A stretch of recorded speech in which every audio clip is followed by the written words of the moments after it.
These are our roots. This is where we come from. So how do we represent our cultures? Well, we represent them through the arts. Time to tag you. I'm going to tag you. Time to tag you. Time to tag you. Another episode of Tag Time.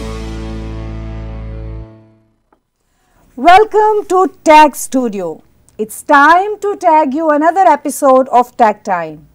As usual, I'm going to introduce you today a very dynamic personality.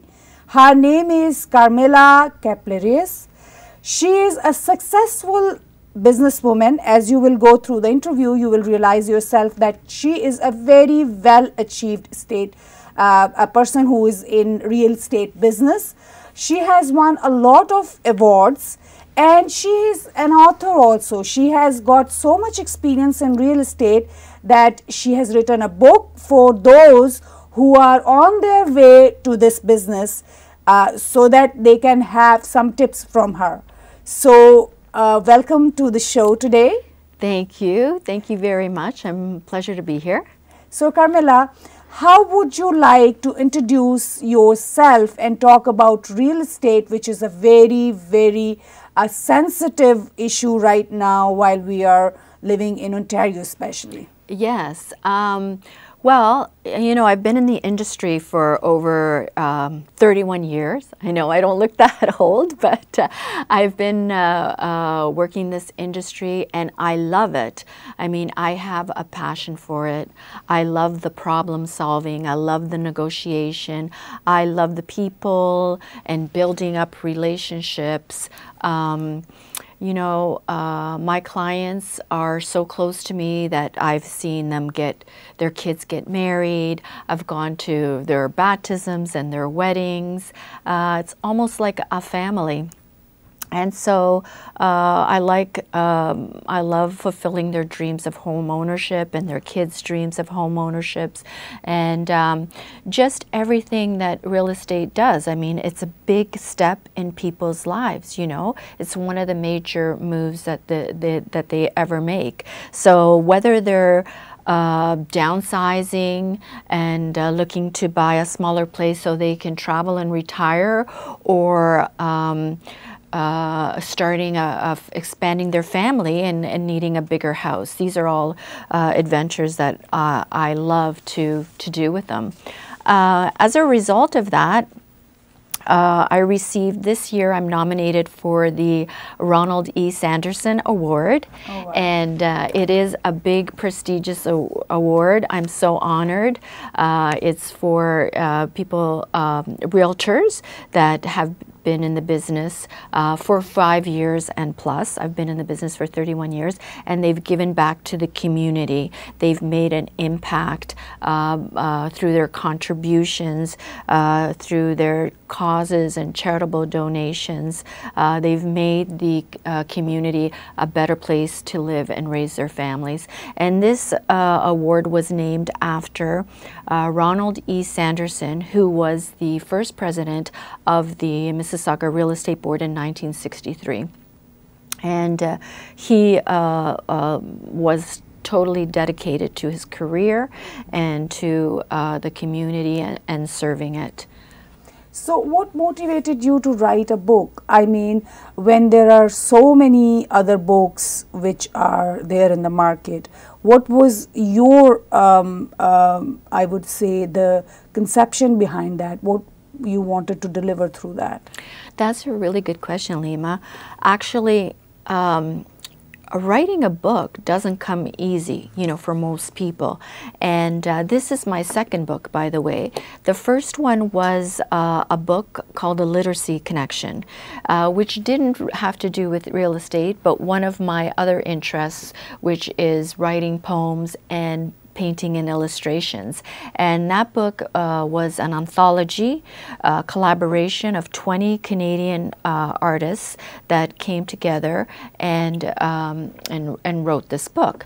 Now, the editor of that book asked me, you know, you should really write a real estate book. I'd really like you to write a real estate book. And I'm there, I would if I had the time. It's just very time consuming having a full-time career and having to write a book. And so she said, well, no worries. If you know, everything that you write, blogs, editorials, for anything you do for your clients, write it down and keep track of it. So a few years later, I came across all these editorials and commentaries that I had written for my TV show. I had a TV show on Rogers called Real Estate and Beyond for about 3 or 4 years, I believe. And we always opened with a commentary. I had to have an editorial for buyers or sellers on how to save money for a down payment or how to stage your home.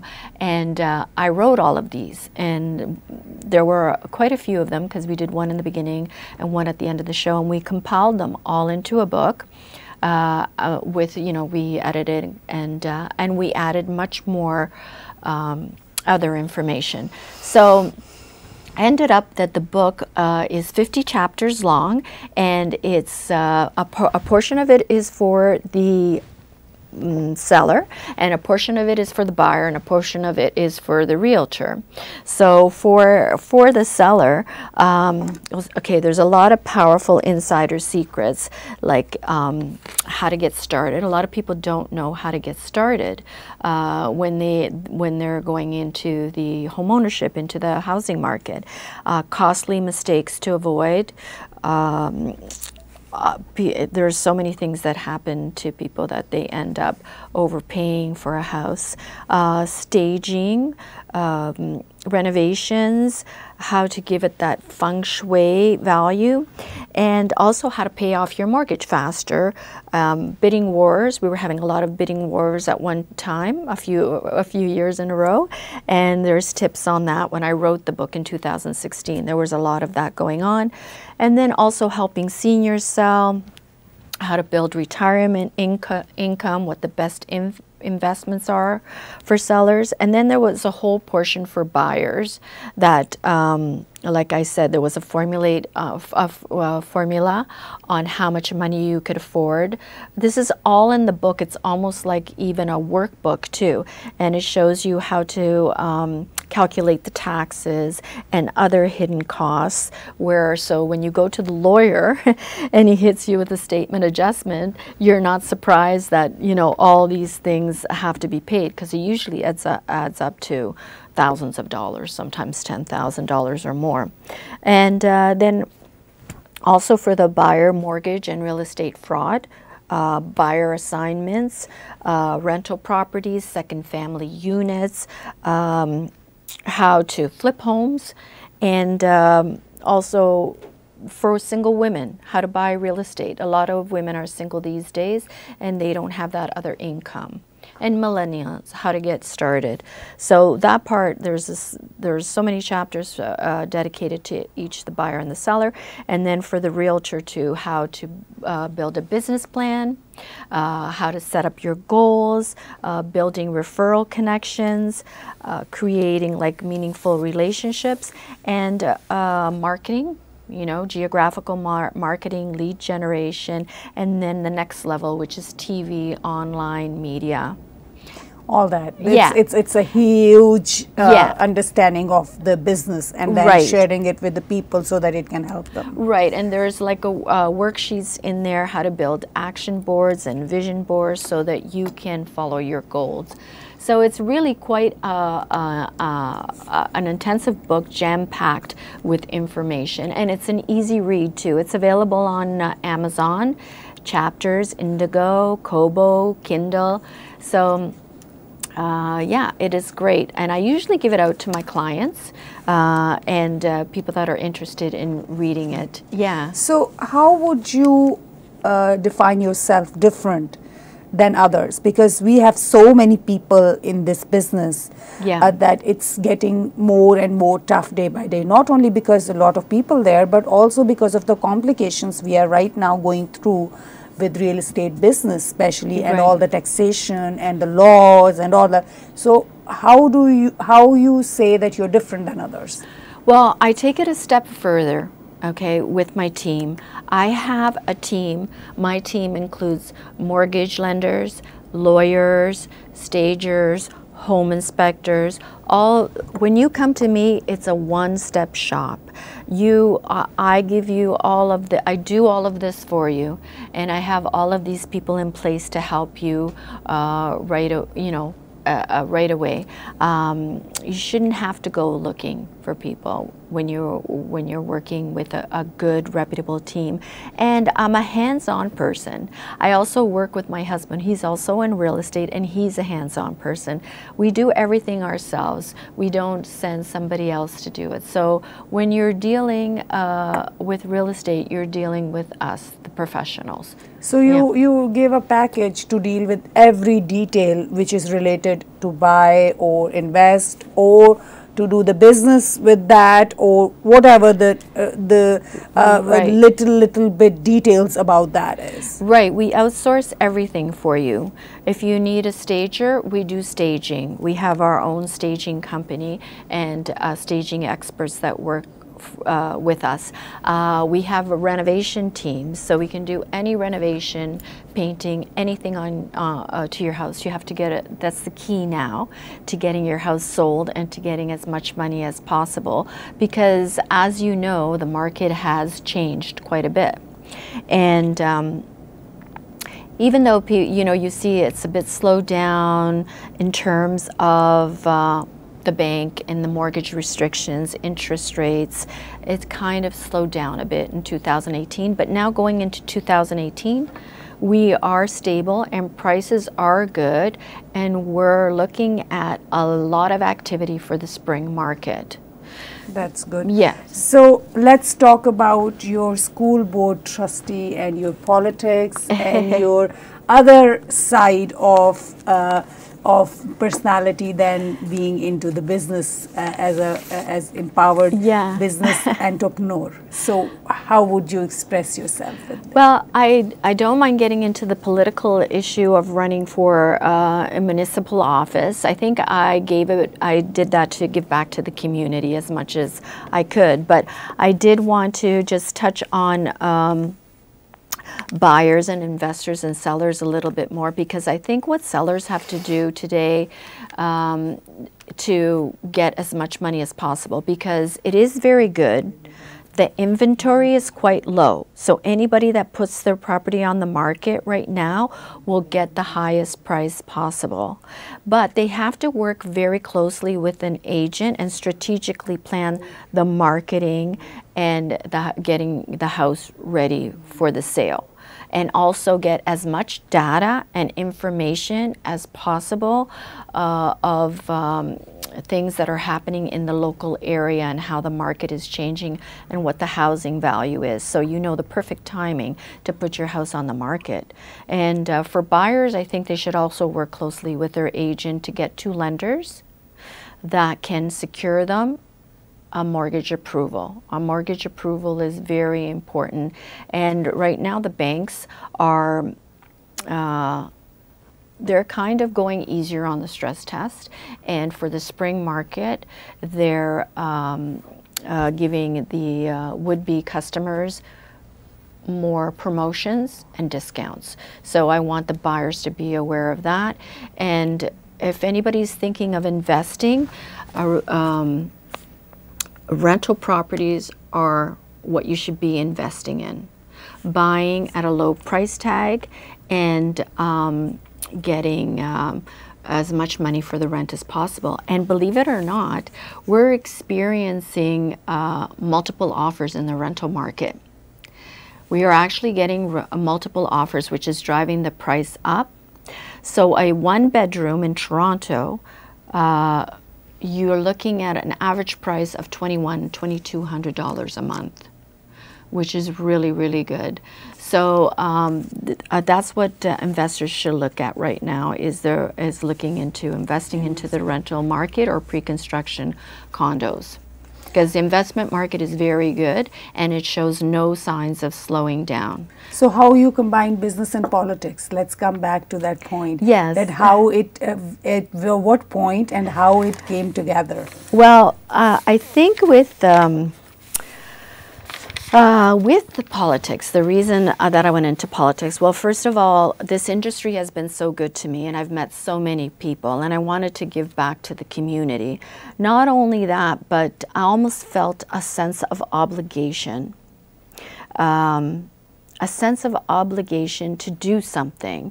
It's just my ethical beliefs and the way that I was raised, that if something good comes to you, you have to give it back. As a matter of fact, I watched my father and mother do that, both immigrants, parents that came from Canada, that came to Canada from Italy, and very old-fashioned in the way that they thought. And my dad was a leader, and he would bring people together in the community for a cause. And so I thought, this is what you do, you know, you rally for causes. And so this is how this came about. It's just, I feel it a privilege. I feel it an obligation. I think everybody should do that.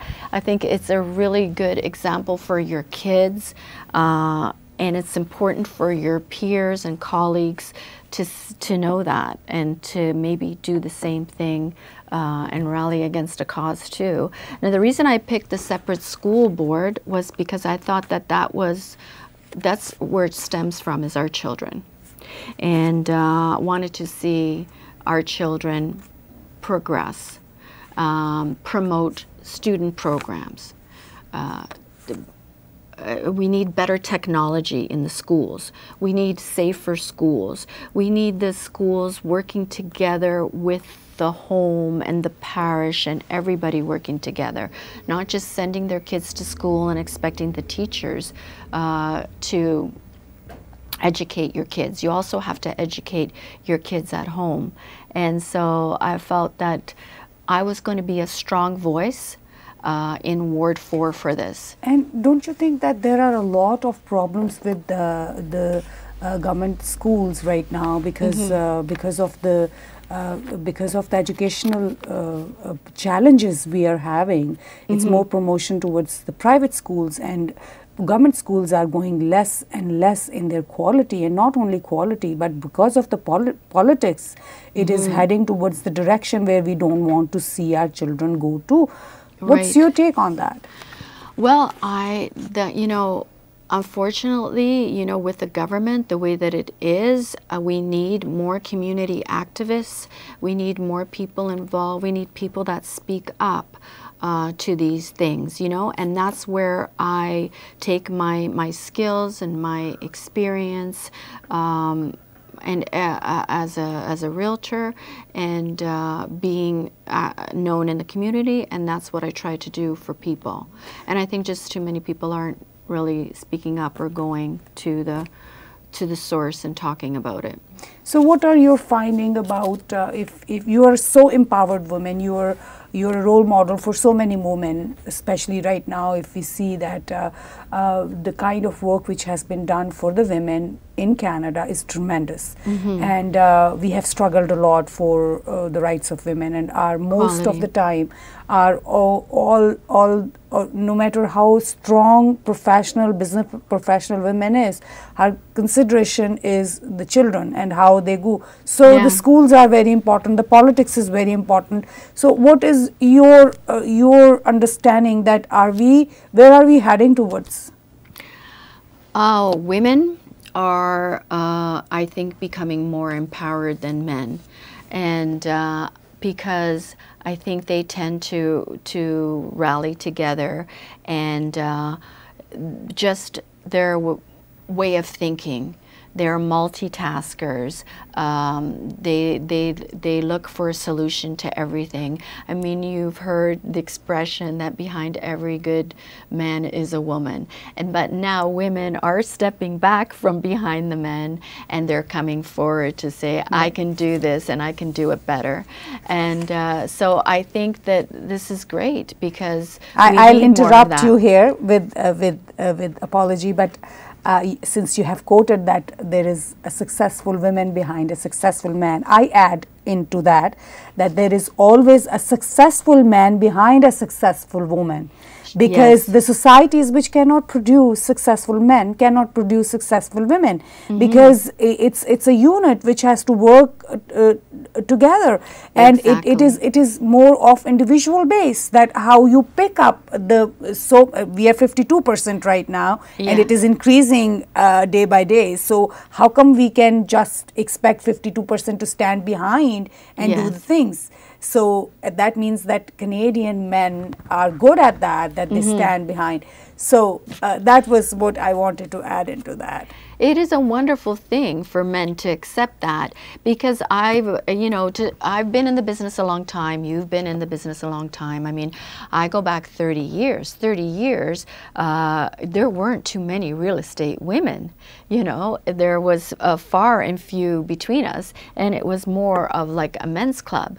Mind you, I've always men have always mentored and been good, you know, but it was like that in the beginning, and then slowly more women are getting into it, and I'm glad that there's a collaboration of us working together, and there isn't so much that, you know, ego that gets in the way. Yeah, yes. More and more acceptance. Yeah, yeah. So what is your message as a realtor and empowered women, and as a politically, as you said, you're involved, you're a political activist, I would say.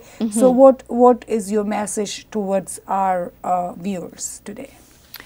Well, my message is that we can't just sit by when you feel that there is a need in the community. You know, you have to make a day-to-day commitment and get involved. Don't think I'm just one person and I don't make a difference. No, you do make a difference, and it's good to speak your mind, to get involved for that cause. It makes you feel better, more fulfilled, and you're also helping the other people for betterment. You know, you're making them feel happy too. So I think if more and more people would do that, this place would be a greater place to live in. Thank you very much for sharing your experience and your so thoughtful talk today. Thank you. And thank you for having me here again. I really enjoyed this. Thank you. Viewers, it is very important that the real estate buying and real estate details to have a good realtor. And for that matter, you can see that how Carmela has told you that they are offering their services to you. You should go and see. I'm sure that you can find her book on Amazon and on different areas. So women empowerment, women entrepreneurs are very important. They are role models. Our economy is the backbone of everything. Changing role of women is also important. Thank you very much for watching my show today. These are our roots. This is where we come from. So how do we represent our cultures? Well, we represent them through the arts. Time to tag you. I'm going to tag you. Time to tag you. Time to tag you. Another episode of Tag Time.